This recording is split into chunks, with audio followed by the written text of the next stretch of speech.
Thursday, October 22nd, 2020 at 7:12 p.m. In accordance with Governor Ramondo's Executive Order 20-84 dated October 9th, 2020, the Cumberland School Committee intends to conduct this meeting remotely. The public can participate in this meeting remotely, but not in person, by calling area code 646-558-8656, and the webinar ID is 920-9167-6456. Or you can join us on this Zoom program by going to the Cumberland School Department website, our events calendar, and you'll find the link to the Cumberland Zoom meeting going on tonight. And the passcode for that meeting is 204560. So the first order of business tonight, and you can remain seated, is the Pledge of Allegiance. So I pledge allegiance to the flag of the United States of America, and to the republic for which it stands, one nation, under God, indivisible, with liberty and justice for all. Thank you, everyone. Next is the approval of the agenda. Item number A is compliance with the Governor's Executive Order 20-84 dated October 9th, 2020. Item number 1 is discussion/vote on whether there is public access to the meeting through adequate alternate means. And Mr. Chandler, there are people from the public on tonight? Yes, there are. So I need a motion to approve the agenda, please. Motion to approve. Motion to approve by Mrs. Friedman, Second. second by Mr. Collins and Mrs. Waters. All in favor? Aye. Aye. Ayes have it, 7-0. Please note for the record, all school committee members are present tonight. Next is the consent agenda. We have approval of the minutes from the regular meeting, October 8th, 2020. Approval of the minutes from the executive session from October 8th, 2020. And we have personnel actions tonight. The personnel actions, hold on here one sec. Thank you, I'm sorry. All right, so the personnel actions tonight. These are the superintendent's actions. They are Samantha Trainer, grade 1, BF Norton. Step 1, 20% copay, effective 10/13/2020. Effective 10/13/2020, Colleen Booth, Science at North Cumberland Middle School. It's a .06, step 10, 20% copay. Appointment 11/2/2020, effective Kimberly Pershaw, PE/APE .05 at Ashton. It's a 1-year position. And it's a step 10, 20% copay. I just want to go back to Samantha Trainer. That is a 1-year position. Next is an appointment, October 13, 2020. Angela Paquette, paraprofessional, Ashton Preschool, 1 year only with a 15% copay. Appointment 10/16/2020, Madison Rabbit, paraprofessional, Ashton School, 1 year, 15% copay. And the final appointment is effective 11/4/2020, Jacqueline Thurber, paraprofessional, Ashton School, 1 year, and a 15% copay. I need a motion to, unless we have questions, a motion to approve the consent agenda. Motion to approve the consent agenda. Motion by Mrs. Waters to approve the consent agenda. Second. Second by Mr. Salvatore. All in favor? Aye. Ayes have it, 7-0.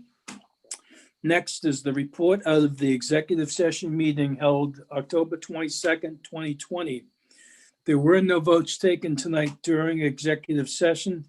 I need a motion to seal the minutes. Motion to seal. Motion by Mrs. Waters, second Second. by Mr. Salvatore, Mrs. Friedman. All in favor? Aye. Aye. Ayes have it, 7-0. Thank you. Next is the superintendent's report. Mr. Mitchell. Thank you, Mr. Chairman. Good evening, members of the school committee and everyone in attendance at the meeting this evening. I have a few items that I would like to share with everyone. Just a quick summary of the start of school. As I mentioned in my weekly communication, by all accounts, all of the principals commented that students are happy to be back, even if it is only a couple of days a week. And we're anxious to get everyone back 5 days a week as soon as possible. But everything went relatively smoothly despite all of the challenges that we face. Just a quick update on ventilation. Our goal is to have a document that identifies the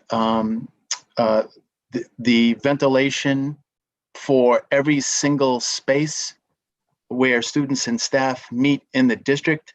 That document has been created. And as you all know, a significant amount of work has been done district-wide on univents, roof top units. And we actually have a meeting tomorrow with members of the Education Operation Center. And we're going to review the document that has been created. And the thing that I can, and I think everyone that's going to be in attendance, several of us who've been doing this work since day one, what we want to know is, given all of the work that has been done on the ventilation equipment across the district, what position does it put us in to bring students back? How long do we have to continue with this hybrid model? Are we going to be in a position soon, given all of the work that has been done, where we can bring more students back? So we're having a meeting with this team tomorrow at 10 o'clock. And we just thought that was the right thing to do. Let's bring in the people who created this guidance. Let us tell us what we are allowed to do and what position are we in to either continue with the hybrid model or bring in more students. So I'm hopeful that tomorrow we'll be able to make this document public. So that is an update on the ventilation.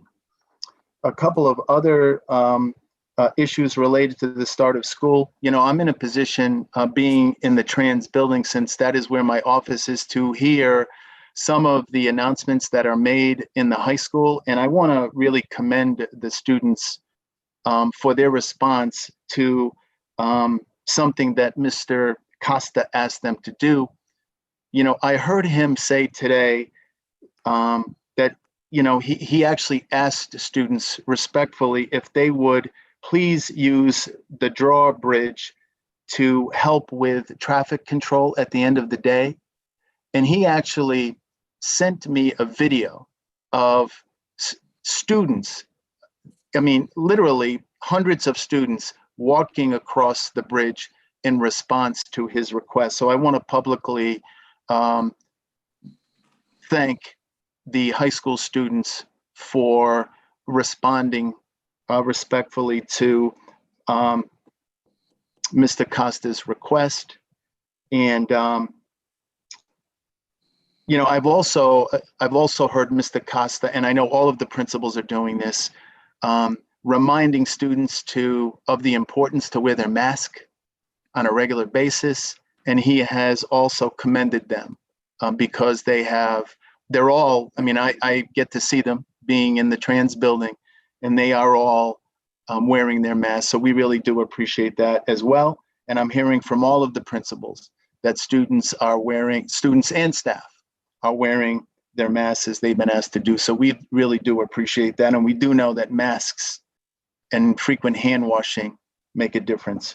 So the start of school has gone exceptionally well. And I think it's important for us to publicly acknowledge that, like parents and students,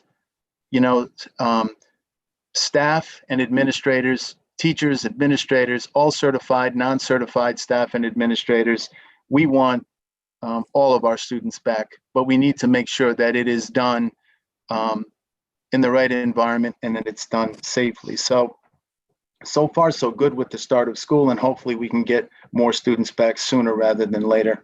Just a quick update on the high school safety project, Mr. Chairman. There were essentially 3 phases to this project, and there has been tremendous amount of work done already. The weather has been very cooperative. The first phase is the exterior work that's being done outside of the main entrance of the high school. Lots and lots of asphalt work has already been done. And I had a chance to get out there a couple days this week to check on the progress, and a significant amount of work has already been done. And the expectation is that they will be done with that asphalt work by the end of November. So that is really one phase of the work. The next phase of the work will be the interior work. As you know, during the school day, the main entrance to the high school will be moving from where it is currently right now, right across the street in the front of that beautiful foyer with all that glass in the high school. We're going to be moving the entrance to the side closest to the pool area. So for safety reasons, it's going to allow us to control how people enter the building. That work is going to be done in February. And the last phase of this particular project is landscaping. And of course, the landscaping will be done when the weather is more cooperative. And that phase of the project is expected to be completed in April. So we're moving along. We meet weekly to discuss the progress, not only on the safety project at the high school, but we also meet to continue our planning on our work on that $83 million bond referendum. And a lot of exciting work is happening there. So that is the high school security project. Just want to remind everyone about the flu vaccination clinics. I think, and I'm sure you've heard that the flu vaccination is probably more important this year than ever under the circumstances. And there are 2 more planned on October 26th and November 18th. They are free, so please take advantage of that opportunity. The only other thing that I would be remiss if I did not acknowledge publicly the 3 school committee members who are attending their last meeting this evening. I just want to publicly thank Jennifer Bernardo, Ray Salvatore, and Heidi Waters. I want to thank the 3 of you for your service and commitment to the school district. I really need to state this. This work is really challenging. You've heard me say many times that, we have an idea about, what the work entails and how much time and effort it takes to do this job responsibly and do it well. And I can also tell you that I have colleagues that don't have school committees that are as cooperative and supportive as all of you. So I just want to thank the 3 of you. It has been a pleasure, and I just really appreciate the respectful relationship that we have had. So thank you all. I wish you well, and thank you for your service. Mr. Chair. Mr. Salvatore. Mr. Mitchell, will you be forwarding that little tote bag my way? Yes, you know what? It's funny that you should mention that, Mr. Salvatore, because we need to purchase some more, but given the budget situation, I don't know if we can afford it. But no problem. Hey, thank you. Thank you for the kind words. I appreciate it. And it's bittersweet. It's bittersweet. There's always work to be done. but I'm very confident that everybody that's remaining on the school committee and the new members coming in will be advocates for the children in this school system. So I'll be in the Bill Denning Club. That's what I told Bill today. I'll be in the Bill Denning Club. Thank you. Okay, Mr. Mitchell, anything else? Go ahead. You know what, Mr. DeMonica, I do think it's important for me to mention this under the circumstances. I think everyone knows that there is a significant increase in the number of positive COVID-19 tests in the state of Rhode Island. It's not just Rhode Island. The number of positive tests are skyrocketing across the country and the world. So I can tell you, based on my experience over these last several days, I cannot begin to tell you how many hours I, along with Mrs. Duncanson and the principals, have spent on this issue. I have spent countless hours with the Rhode Island Department of Health. I can tell you that they are overwhelmed with the number of cases, that increased number of cases that they have to deal with. So unfortunately, I think we're going to see a growing number of positive cases. We've had 3 since the weekend. And for those of you that don't know, I mean, we sent out a message today to the students, staff, and families of North Cumberland because of a positive test. And, my concern is that, the number is going to continue to increase. So I just want everyone to know that we're on top of it. And I'm concerned about the number of, students and staff that are going to be impacted by all of this. So anyway, I just thought it was important for me to mention that publicly, Mr. Chairman. Thank you. Thank you, Mrs. Friedman. Oh, I think Mr. Collins had his hand up first. Well, go ahead. Thank you, Mrs. Friedman. Mr. Mitchell, thank you. Again, I want to give you a lot of credit for getting this up and going, but we're in the second week of school and 2 schools have missed 2 days. And I know we follow protocol and, we can only go so far. Can you walk us through, because it's my understanding that what the plan coming from the state was that once a positive test was identified, the disruption to the rest of the school was supposed to be minimized through pods, et cetera. Are we in a situation where NCMS has had to close and McCourt has also closed? I'm sorry, 3 days, you're right. Where McCourt had to close for 2 days and NCMS is to close tomorrow. Is it because there's a lag at the state level, or is there something within our protocol that's prohibiting schools from opening after a positive case? That is a great question. And the truth is, I don't want to throw the Department of Health under the bus, but, it was a little frustrating yesterday when we learned literally at 5:30 in the morning that a staff member tested positive. And at 6:30 that evening, yesterday, we still had not heard from the Department of Health. So we, that is Mrs. Duncanson, Dr. Masterson, and I, had a difficult decision to make. And we didn't think it was, and I started to make some phone calls and out of frustration, I was able to make a connection with a higher up at the Department of Health. And the truth is that they weren't going to be able to provide any guidance as to whether or not we could open until after 8:30 at night. And we did not feel that that was fair. And it did not give families enough time, students and staff enough time to plan accordingly. Now, my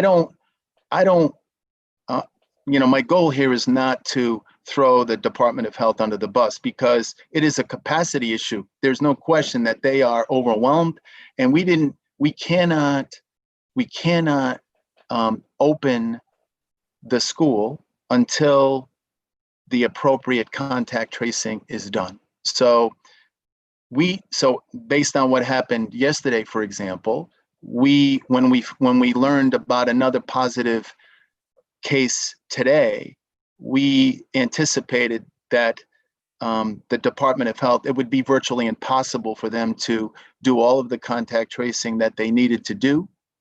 And we provided them with the information that they need to follow up. And we made a decision this evening, Mrs. Coughlin, Mrs. Duncanson, and I decided that that was the appropriate thing to do. So I am concerned, Mr. Collins, and forgive me if I'm like going on and on this, but I am concerned that there appears to be a growing number of positive cases. Rhode Island and Cumberland specifically is no different than the trend that we are seeing in the state and we're seeing in the nation and in the world at this particular point in time. What my concern is that, you know, with all the work that's been done by our district, and this is not a knock on anybody here, but we're in the second week of school, and this has happened at two different schools. What happens when the numbers do go up? And unless the Department of Health expands its capacity or something changes, 2 days could turn into 3 days. And we've mentioned this throughout the summer that this is a possibility. Schools can close down, but I don't think anybody anticipated it happening this quickly with 2 cases at 2 separate schools. And I think I'm sure other people can have questions about that as well. But thank you, Mr. Mitchell. Mrs. Friedman, you were next. Yeah, so I have a question, Bob, just about our own protocol. So I understand the Department of Health and having to do contact tracing and all that. But I thought one of the reasons we went with the pods was so that we could isolate. So then that contact tracing would have to happen with the people in the pod, the staff in the pods, and potentially looking at the buses. Is that the way it's intended to work? I guess I was a little surprised for NCMS to be closed completely when I thought with pods, the idea was we could close down a class or a classroom, but not have to close down the whole school. Well, I mean, I think that's a fair question, but I just think that everyone is so sensitive right now and concerned that I think that did happen with the issue that we dealt with over the weekend with the preschool,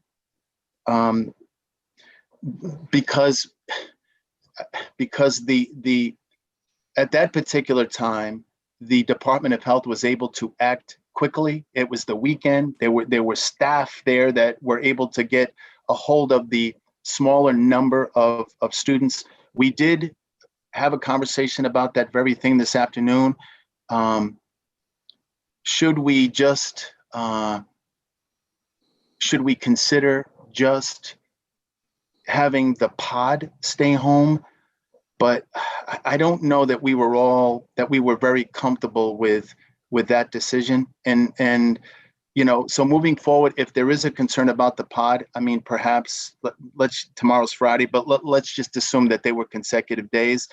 We probably would have had more time to consider just having a pod stay home under the circumstances. But you're right, that's one of the reasons why we actually have established pods, so that we can just address that group. But I think we need to be in a position where we can rely on the guidance of the Department of Health. I don't know that I would be comfortable making a decision where with a superintendent and/or in collaboration with the principal and the director of human resources and whoever else we would include in the decision making, that, you know what, we think that under the circumstances that the right thing to do is to just ask that pod of students to stay home. We may get to that point, Mrs. Friedman. That is a really good point. I think our decision was just to err on the side of caution in this particular situation, especially after what we had been through the day before. So one follow-up to that. So with the closing of NCMS, the Department of Health, they still have, well, they have their work to do, but they, were you able to get an answer from them today about closing the school or not? You did not get an answer from them. No, So then I understand. So then you had to make Right. a decision in the absence of guidance. You had to make a decision. you know, I think the Department of Health, and again, these are conscientious, hardworking people. They're apologizing all over the place because they haven't, been able to respond as quickly as they had hoped. And I believe that they are acknowledging publicly now that they're not able to meet their goals, or the goal of doing all of the contact tracing within a reasonable period of time. I've heard that they have a number of cases that they are addressing right now. So, I mean, as Mr. Collins said, I mean, it's a concern. I mean, it really is. These increased numbers are a concern for everyone, and there's all kinds of rumors flying around about the future. So, Okay. I think Mrs. Waters, did you have your hand up? And then no, or yes or no? and I then did. Mr. I did. My Fiorello. comments were very similar to Mrs. Friedman's and Mr. Collins' comments, just regarding the protocols we had in place. I mean, it seems like we knew there were going to be cases. Obviously, we designed our plans to address the cases that came in, and we over the last several school committee meetings, we talked a lot about what that would look like when a case happened. What would that look like as far as isolation rooms and who gets notified? And I feel like we have the right plans in place, but there seems, obviously, like you mentioned, Mr. Mitchell, just a disconnect with the Department of Health, and with the rise in cases in the state, I'm sure they're overwhelmed. So, I would ask that our community, ask the governor to increase the resources of the Department of Health so that we can move this along quickly. For folks that want their kids to be in school, we have the right protocols in place to keep them in school safely, but we really need to have the state do their part as well. So I don't know what the right answer is, but I feel comfortable sending my kids to school, knowing the protocols that we have in place. I am really interested, Mr. Mitchell, in the meeting that you have with the ed doc tomorrow. My understanding was, the protocols that we have in place are based on the CDC guidelines as far as staying whatever the distance is between the students, and staff staying 6 feet away from students, and not having more than 15 minutes of cumulative time with somebody. So I'm curious what the results of that meeting tomorrow would be. Mr. Fiorello.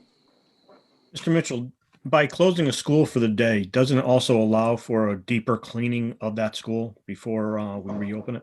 yes, good point.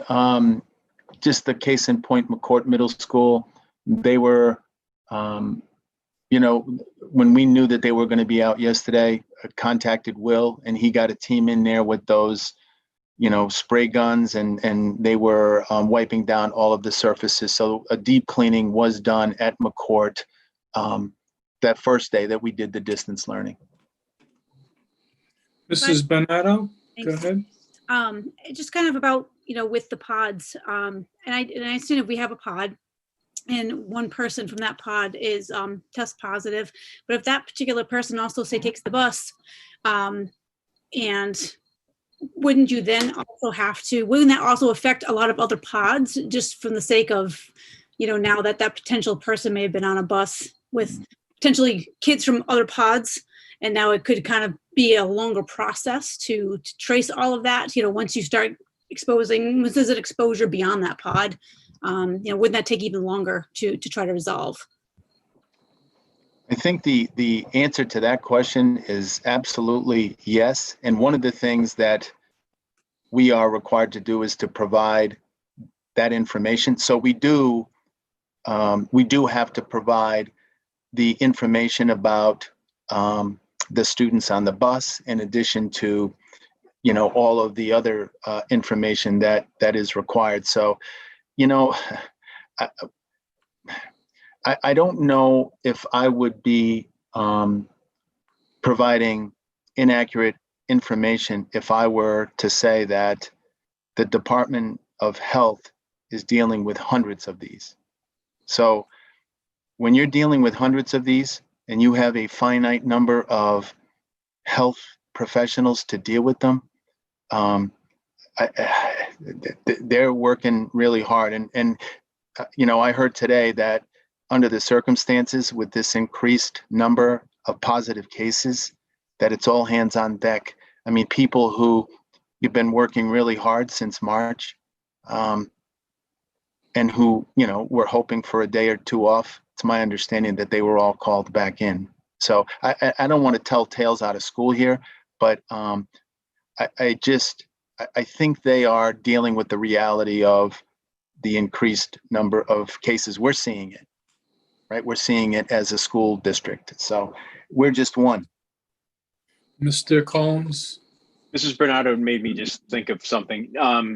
Within the pods, do you have a lot of teachers covering classes? I don't know if you can answer this, maybe it's only at the building level, but in the absence of substitutes, do you have teachers, say at the high school, at the middle school, an 8th grade teacher covering a 6th grade class because of necessity just to keep the classroom open? Is that something you've been required to do, or even at the elementary or any other school? Which would require somebody from one pod to cover another pod, maybe compromise in the event that there's a positive test? I mean, I think these are all really important questions. I would ask Mrs. Duncanson if she would, wouldn't mind responding to that question. She is dealing with those kinds of issues. I think, unfortunately, more than anyone, staffing is a huge problem. Katie, are you able to respond to that? So at the high school, there are no stable pods. It's a so that they are covering classes. We do use the building subs for some coverage, but they are again covering multiple classes a day. Middle school, there is some coverage. They try to keep it within the pod, but it's not always possible for student safety. But you have to remember that the staff is not, up close with students. They're teaching from a distance with a mask on. Students have their mask on in a room that has been deemed safe with the proper air circulation. And elementary, the building sub situation has worked out really well. And I'm not aware, that doesn't mean it hasn't happened, of somebody other than a building sub or an administrator covering a class for an extended period of time, but that does not mean it hasn't happened. And if it has happened, then I will look into it. Mr. Collins, I know that Mr. Costa is on the call, but I don't know if there are any specific questions for him, but I think Mrs. Duncanson did a nice job of answering that question at every level. I just have one more question. I don't want to use everybody's time up. Do you have any indication? We have the schools open. Our goal is to keep the schools open, and maybe tomorrow's meeting goes well, and maybe get more kids in. Obviously, we want to get back to normal. Do you have any indication from RIDE or the Department of Health, with these numbers increasing, what the threshold will be for them to shut it down? Because it kind of came at us like in the spring. So I think that where there was out of necessity. So perhaps now it's more of a calculated, where it won't just come at us, 3 o'clock on a Friday afternoon saying you're done for the next month, Well, this is sheer speculation on my part, but do I think that conversations about that very thing are happening, I can't imagine that they wouldn't be. So I don't know, but I wouldn't be surprised. I mean, under the circumstances, I mean, you know, the governor uses data every single time she has a press conference, and the data, you know, that you know, a picture paints 1,000 words, and the data is showing increased numbers. So they, you know, I mean, we hear things, and you know, a lot of what we hear are rumors, but you know, I do believe that, you know, the governor and the commissioner and Dr. Alexander Scott are really paying attention to the data. Okay, thank you on that matter at the moment. Mr. Mitchell, anything else you have on your superintendent's report? No, thank you, Mr. Chairman, I'm good. Could I ask Thank one you. more question? Sure, go right ahead. It's actually around the security and safety upgrades at the high Mhm. school. Mhm. I had gone back to look at our plans and I couldn't find definitively, so I'm hoping you can answer this, Mr. Mitchell. So the main entrance is going to be moved to the side of the building over near the pool. What's going to happen to the atrium, the current atrium part where, you know, all the glasses and the doors are? You know, there is, I know that there is included is there's an upgrade to the glass to, Right. I don't know that it's bulletproof, but it is definitely stronger material that will provide more protection. The goal is just to reduce the opportunity for anyone to enter the front of the building through the atrium during the school day. So, you know, on the weekends, you know, before and after the school day, it is my understanding, and I'm not 100% sure of this, but that those gates would be open, and there are gates that will Yep. prevent people from accessing the front of the building, that will force them, if you will, to use that entrance that will be more secure. So I mean, it is beautiful, and I do think that, you know, we still will have an opportunity at times, just not during the school day, to enter the building through Got the it. main entrance. Okay, thank you. Okay, next is reports of standing committees. Payment of bills, Mr. Salvatore. Thank you, Mr. Chair. There is no payment of bills tonight. No payment of bills. Thank you, Mr. Salvatore. All right, next is fiscal management subcommittee update. Mr. Salvatore? Yes, thank you, Mr. Chair. Fiscal did meet tonight at 5:45. All members were present. Normal routine agenda. Mr. Prignano did give a quick business office monthly report. In one item that stuck out, I figured I would mention, is that the BVP charter school has an increase on the amount of students attending slightly, but other charter schools that reflect students from our district going there is down. So the increase is only $18,012 that it reflects for Cumberland.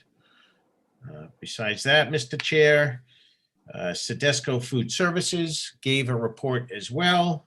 As expected, a little bit of a slow start due to the COVID-19. But the good news is, to me, that the federal government, and correct me if I'm wrong, will be compensating us for lunches. So all lunches will be free to students for the remainder of the school year. I mean, given what's going on with the COVID-19, who knows when kids are even going to go back full time or not, or whatever it is, but that is news.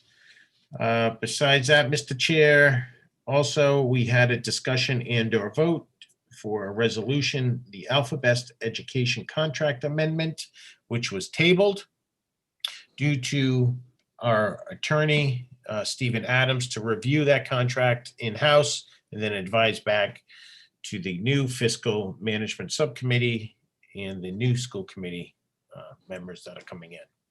That's all I have, Mr. Chair. My final report on the agenda. Just please make sure you get the minutes in. Minutes have already been done, Mr. Chair. Thank you very much. All right, thank you, Always Ray. been a sore spot for me on the minutes. Thank you. I think we lost Mr. DeMonica. I'm back. Here you go. Mr. Fiorello? Yes, policy subcommittee did meet on Tuesday night. We discussed 3 policies.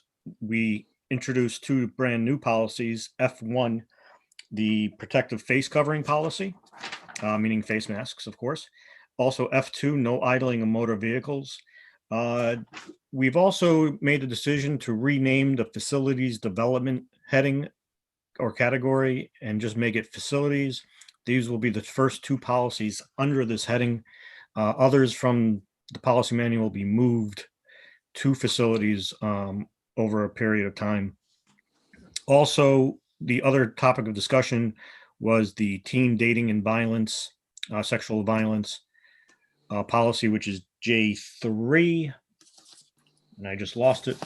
As you may know, the town council, with the under the direction of the mayor's office, has named October Domestic Violence Awareness Month.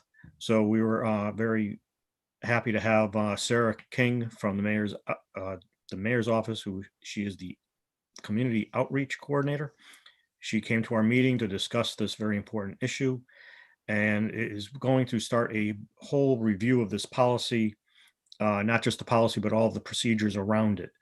We have had issues over the past few years where we've had to address these issues, protect students, and we're going to go about it hopefully in a better way. And we will have more of a mental health support system put into place as well. Some of the issues that came up was professional development. It is a requirement under the Lindsay Burke Act, which is under Rhode Island general law. So we will be trying to improve our professional development around this issue, as well as student education and curriculum, which hopefully at some point will probably appear into the achievement subcommittee. But we will be doing a lot of work on this policy over the next couple of months. I would say it's going to take some very detailed work and probably some meetings between mental health and also the police department here in town. The deputy chief is a valuable resource of information, as well as some of the local nonprofits that deal with domestic violence, teen dating violence, and sexual abuse. So I don't want to say I look forward to it, but I do look forward to improving this policy and making it something that we can all be proud of. All right, great, thank you. Next is, Achievement and Communications Subcommittee update, Mrs. Friedman. Right, this committee did not meet this week, but is meeting Tuesday night at 5:30 with the primary focus on achievement at the high school. So Mr. Costa and his administrative team will be presenting to us. So I encourage anyone who wants to learn more about what's going on at the high school to attend Tuesday night at 5:30. Great. Thank you. And finally is the District Health and Wellness Subcommittee update, Mrs. Bernardo. Thank you. We have not met, however, in policy this week, we did discuss bringing the health and wellness policy up for review. Some initial updates have been made, and so that just needs to be reviewed to see where we're at with that, to see if we're ready to put that through. So that should be coming up soon. Great, thank you. Okay, next is public hearings. Item number A, reading of new policies. Number 1, F1 protective face coverings. Mr. Fiorello. You want this read into the record? Yes, I would like this read into the record. We are actually going to take the unusual step of bypassing the second reading before a full vote, but we will discuss that later in the agenda. And then also I would ask that F2, no idling of motor vehicles, be introduced as well. The important thing to note about F2, the no idling policy, is that it is a requirement for school systems or school districts to have this in a policy as part of the bond referendum work that we will be having done. RIDE has asked us all to do this, as well as some other like green energy projects, which we'll probably put into either procedures or policy in the future. But this one is all set. So we will have the reading tonight, and then whenever we meet again, we'll be able to vote on that policy. Okay, so Mr. Fiorello is asking us to read into the record F1, the protective face coverings policy, and F2, no idling of motor vehicles. So noted. We have public comment for any of these two items that were above us. If you're from the public and you'd like to comment on any of these two here, public new policies, please make yourself known to Mr. Chandler. I don't see anybody currently with their hand up, but if you're on the phone, you can use *9 or *6 to mute and unmute yourself after you've been selected. I don't see anybody at this time. Okay, thank you. All right, we'll move on to next is comments from the public. Please state your name and address for the record. You have 3 minutes to make any comment you would like to the school committee. The school committee cannot respond to the comment, but someone could reach out to you after the meeting to maybe answer your concerns. This is just the way the school committee agendas work in the state. So please make yourself known to Mr. Chandler. Again, with name and address for the record, Mr. Chandler. Do you see anyone from the? We have a few of them right now. First one's Mike Kinch. Mike Kinch, welcome, Councilor. Welcome, Mr. Chair. Mr. Chair, I just wanted to take a quick second to congratulate the departing school committee members.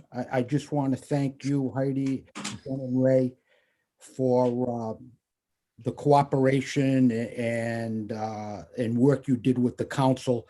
I really appreciate, especially being the liaison. I just want to congratulate you three on behalf of the town council. But second, I'd like to thank you as a taxpayer. I know my family has been involved in local government for a long time, and I know it's not easy. And I think it was President Roosevelt who said the credit doesn't go to the critic, but it goes to the person in the arena. And I want to thank you as a taxpayer for watching the budget, for stepping up and serving and doing the best you can for our children. So thank you and good luck. Thank you, Mr. Kinch. Mr. Chair, Yes. I know we're not supposed to respond, but I would like to respond. Thank No, you, you Councilor Kinch. It's been great working with you. Hopefully I'll be involved after I try to recover after a few years with Mr. Denon. Thank you. Okay, next, Mr. Chandler, who else? Dan Pedro. Dan Pedro, welcome, Mr. Pedro. Hello, everyone. Basically, I just want to say follow Mr. Kinch's sentiments and thank those of you who are stepping down for the time that you put in.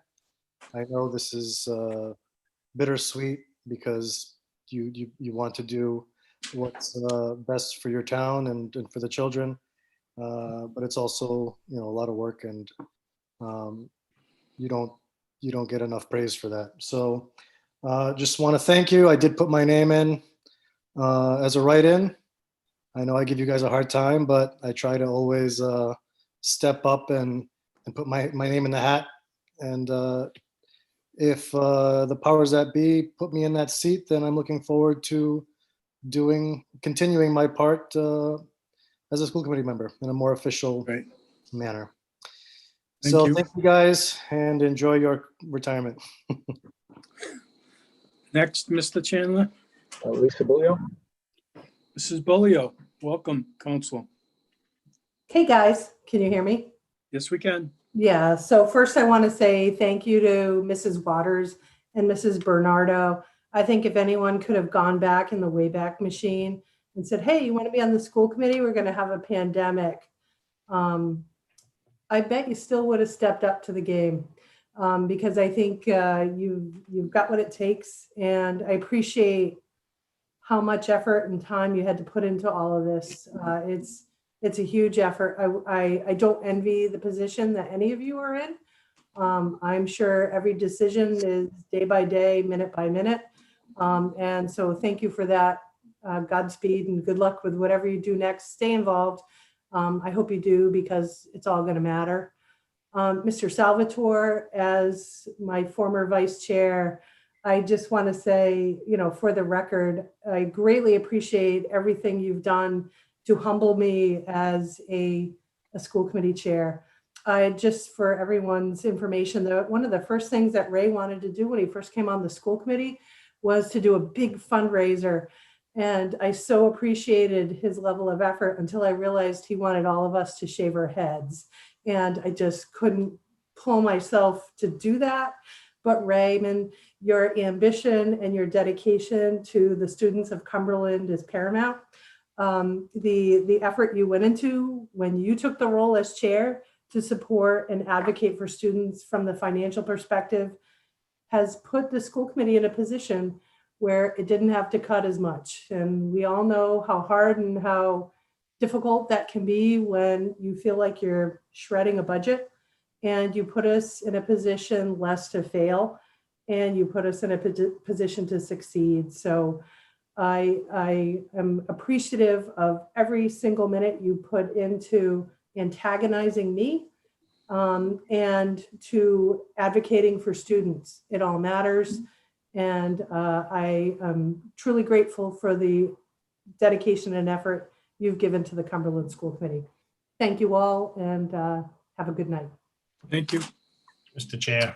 Councilor Bolio, thank you for those great words.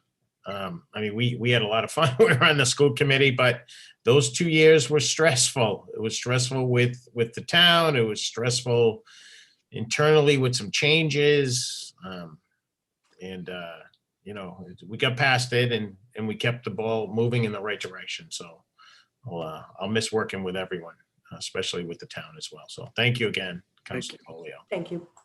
Mr. Chandler? That was the last one. That was the last one. Okay. All right. There'll be another chance for the public to weigh in as well. All right. So next is under new business item number A, a vote to approve the updated school safety plans. For the public that always reach out to the school committee members, say, I haven't seen the plans. Well, you don't get to. I'm sorry to say that they're for the school administration to plan the safety of your children in case of an emergency. And every year, the school committee needs to adopt the updated school safety plan. We heard tonight from Dr. Masterson, who chairs this very important committee and prepares the documents for every school. And we need a motion to approve the updated school safety plans for the school year. Motion to approve? Motion by Mrs. Bernardo and Mr. Fiorello. Do I have a second? Second. Second by Mr. Collins. All in favor? Hi. Aye. Ayes have it 7-0. Thank you. All right, we have item number B, a vote to approve the administrator's non-renewal of a contract. Well, we knew back in May we were in a budget crisis, as we are almost every year. And the superintendent has worked very hard to get administrators approved and into our budgets on a regular basis. And this is one of those cases where we're not able to at this time. This has nothing to do about a person's, job description or anything like that. It's just strictly fiscal only. And I need a motion to approve the administrator's non-renewal of contract. Mr. Chair, I'd just like to say a couple of words first, Go ahead. if I could. I just want to reiterate what you just said about this person. This is strictly a budget decision. I've gotten to know this person a little bit. I've also been receiving some emails and some text messages in support of this person receiving a new contract. Unfortunately, under the budget situation that we are in, it cannot happen. This individual made a very positive impact in the schools that she worked in. She will be very, very missed. And I know I'll miss seeing her smiling face every so often. So I will sadly make that motion to approve the non-renewal. Mr. Fiorello makes the motion for the non-renewal of the contract. Do I have a second? Second. Second by Mr. Collins. Any further discussion? Hearing none. All in favor? Aye. Aye. Opposed? Ayes have it 7-0. Next is the discussion and/or vote to approve homeschool instruction request for the 2020-21 school year. We have 3 new requests for the school year. I need a motion to approve. Motion to approve. Motion by Mrs. Bernardo, Second. second by Mrs. Waters. All in Slow favor? tonight, Heidi. Aye. Opposed? Ayes have it 7-0. Next is discussion and/or vote to waive the second reading, approve adoption of new policy per B1 school committee policy approval, policy adoption process. Item number 1 is F1 protective face coverings. Mr. Fiorello, any discussion on this matter? Yeah, I just want to explain a little further. Because of the need to enact this policy as quickly as possible, and with the election only next in a couple of weeks, it doesn't make any sense to delay and wait for a second reading and then a vote. Our policy B1, which is essentially a policy on creating policies, gives the school committee the discretion to waive the second reading and to vote after the first reading, and that is what we are choosing to do. Just for the record, on my 8 years on the school committee, and I'm sure Mr. DeMonica and Mr. Salvatore can also back this up, we have never done this. But this is the time to do it, I believe. I think it's the right and responsible thing to do. So I will make a motion to waive the second reading and vote on enacting the policy tonight. Second. that motion. Okay. All right, I'm sorry. All right, who seconded that motion? Salvatore. All right, Mr. Salvatore, I'm sorry, we're having Cox communication issues in my home tonight. Paul, at one point you had like 2 or 3 accounts open on here. I know, I'm trying. All right. No, that's All right, great. we have a motion and a Russian second in bot. regards to this, the waiving of the second reading and approve F1, the new protective face coverings policy. Actually, the motion is only to approve the waiving of the second reading. We'll have to actually vote on the policy itself separately.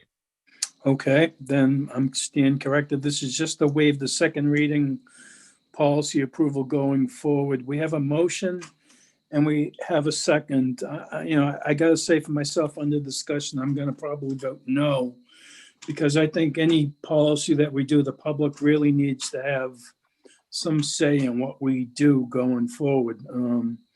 Because we could easily create a policy that flies in the face of everything, the public stands for. So with that being said, I have a motion and I have a second. Can I ask a question about that, Mr. Chair? Sure. So the waiving of this second reading is only for this policy. It's not for all future policies, correct? That is correct. B1 gives us specific the ability to waive the reading under extraordinary circumstances. I don't know what the actual wording is. Okay. All right. So if we're it doing lays it out that it just has to for be a this- special. All right, so if we're doing it just for this face policy, which Yeah, I can see that, we yeah, need I to don't get something think in we can. I don't think school's already begun. I think we already have a mask policy, but I think we need something official. Right, okay, Under the circumstances. That's just one man's opinion. right. No, that's fine. So we have a motion and a second. All in favor of F1? Aye. Aye. Aye. Opposed? Ayes have it 7-0 to waive the F1 policy. Second reading, I need a motion. I guess there is no motion here to approve the F1. Yes. It's all part of the same kind of It's all wording. right, so we were, okay, all right. I- we're all I- then. I would just ask Mrs. Duncanson, because she wrote this policy, she followed all the guidelines and from the state and from the CDC, just to say a couple of words about this policy. Sure. So the policy is pretty straightforward. It's based on CDC guidance, and it basically describes what an appropriate face covering for school is and the expectations for students, staff, and visitors. And that's pretty much it. It's pretty self-explanatory. The one thing it does do is that it is related to COVID-19, but it does allow the superintendent to implement this, so we don't have to revoke this policy at the end of this crisis, hoping that comes sooner rather than later. We don't have to revoke this policy then, but it can go inactive, and the superintendent can then implement it when the circumstances provide. All right, Yeah, that's an excellent point. I don't like creating policies just so we can delete the policy later on. So this policy will give the superintendent or their designee the ability to toggle it on and off as needed as public health crises arise. The other important part of this is that gaiters and bandanas will not be allowed. They will not be counted as a face mask. That is the recommendation from the Interscholastic League. So we're going to just follow their guidance on that. right. So I would make a motion to approve. So Mr. Farrell makes a motion to approve, Second. second by Mrs. Waters and Mr. Collins. All in favor? Aye. Aye. Ayes have it 7-0. Thank you. Next is discussion. Wow. Discussion and a vote to approve a new policy, the first reading, F2, no idling of motor vehicles. Mr.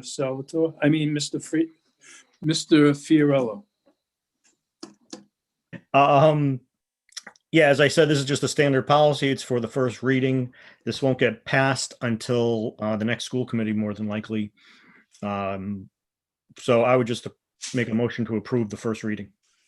Mr. Fiorello makes a motion to approve the first reading of the new policy, F2, no idling of motor vehicles. Do we have a second?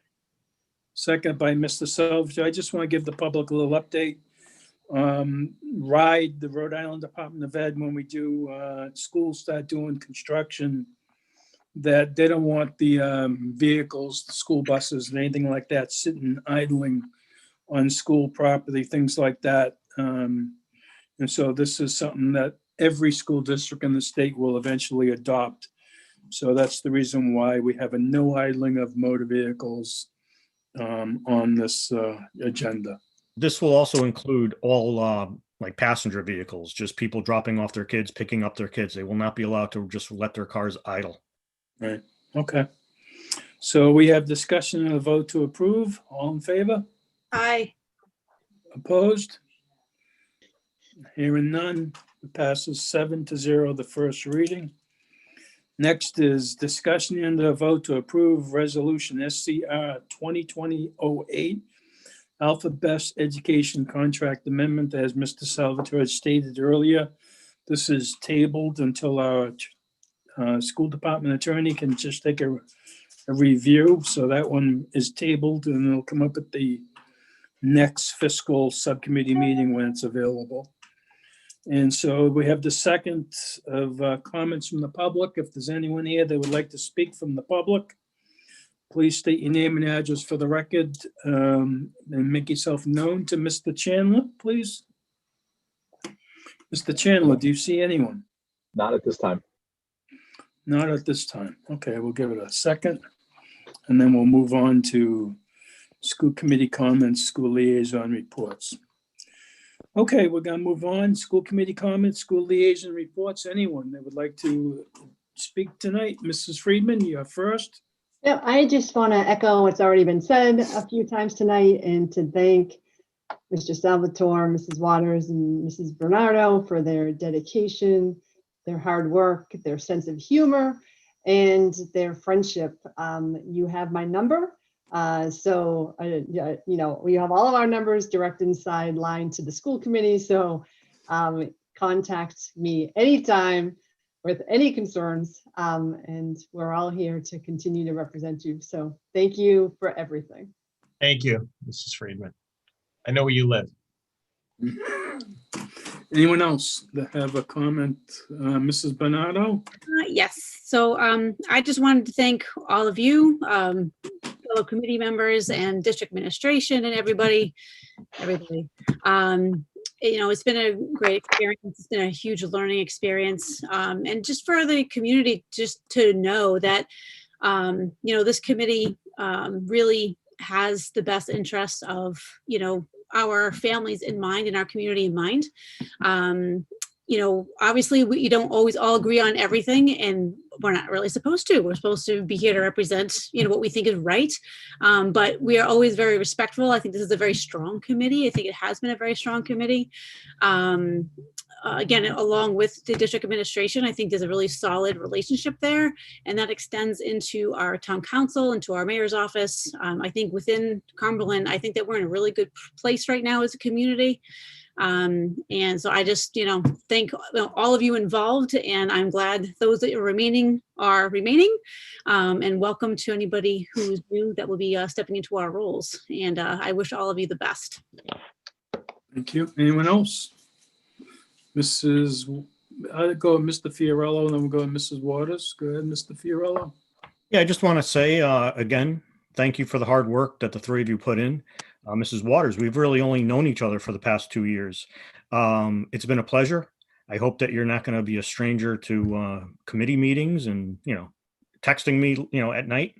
But we've had fun, and I've enjoyed the work that you've done, and always making sure that kids are foremost in our thoughts. So that's great. Thank you very much for your service.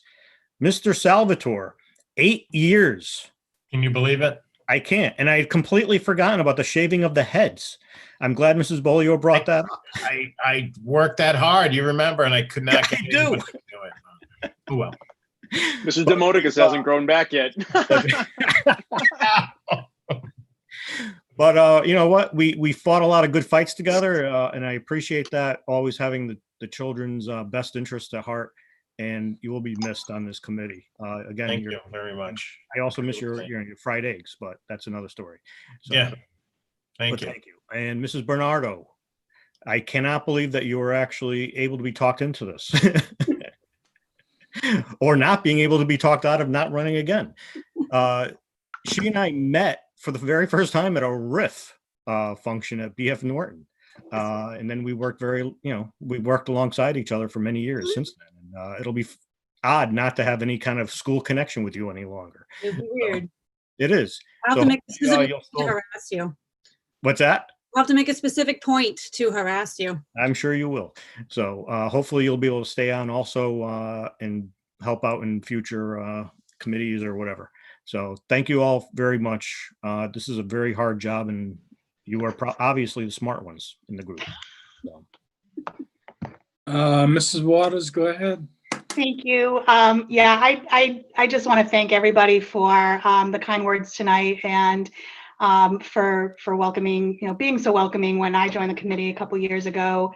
When I ran on a desire for fiscal responsibility and improving achievement, and no one could have seen this pandemic coming. And it really has challenged us. And I think it was said, you know, we are a strong committee and we don't always agree on everything, but I think we're all very respectful of each other. And it has been an honor serving on this committee. And I'm as Mrs. Bolio had said, I definitely would have done it anyway, knowing COVID was coming. I think it has, this experience has really made me grow as a person, and challenged me in ways that I hadn't been challenged before.